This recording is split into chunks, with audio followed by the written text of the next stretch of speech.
The implications of the US defeat in Afghanistan are immense. There are implications, enormous implications for India, as well as for Pakistan, as well as for Iran, as well as for China, as well as for Russia, as well as for Israel, as well as for the whole of the modern Western world. And we are on the verge now of witnessing events rapidly unfolding in Afghanistan. I never thought they would unfold so rapidly, which would make the coming weeks and the coming months enormously important for those who have the capacity to analyze the implications. More than 75 years ago, one of the most famous historians of the modern Western world, a man of impeccable scholarly integrity, Arnold Toynbee, British historian, he wrote a book entitled Civilization on Trial. And this is what Arnold Toynbee revealed when he wrote Civilization on Trial. He said of modern Western civilization that it had come to the world to replace all previous civilizations, that all previous civilizations, including the civilization of Islam, are now obsolete and moribund and belong to the museums of history. And the world will witness nothing more from now on than the ascendancy of modern Western civilization. But Afghanistan has just delivered, or is now delivering, a spectacular repudiation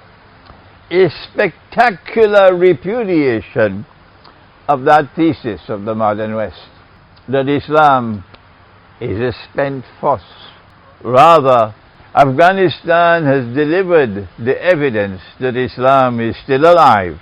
Not only that, but Islam has the capacity to resist the most powerful civilization that history has ever witnessed. Because it was not just United States in Afghanistan.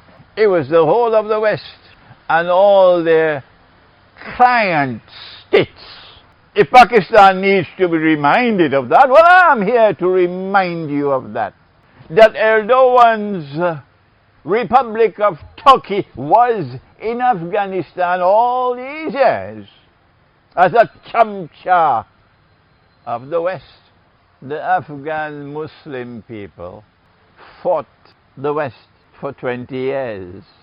And the reason why United States has to leave now is because they are scared of a public relations disaster. Because on the 11th of September, it will be 20 years since they invaded Afghanistan. And how did they do it? Yes, you know the story. And I am not afraid to tell it while others are afraid.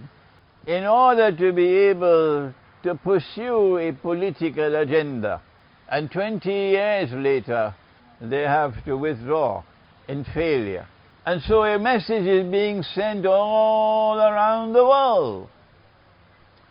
And my voice here from Islamabad in Pakistan is just one little voice added to the chorus now, that Islam is still alive, and Islam is not a spent force, and Islam can take on the modern West.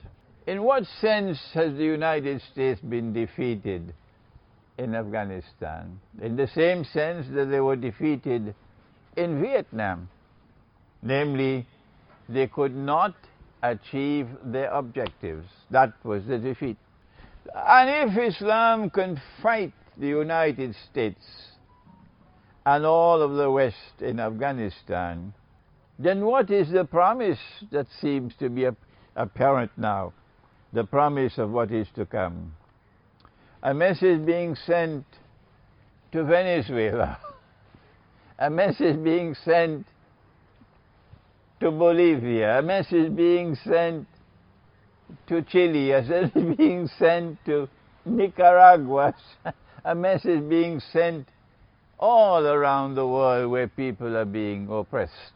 That Islam has the promise that it can come to liberate the oppressed of the world. We also see evidence from events unfolding in Afghanistan that the modern West is in decline. Pax Americana replaced Pax Britannica, and it is Pax Americana which is now in decline. The evidence is astonishing, and it keeps on mounting. But those political analysts, including those in Pakistan, who have to sing for their supper because they want to get the articles published in Western newspapers. So they have to, like Vidya Naipaul, they have to write to please the West. They have to cook the food for the taste of the West.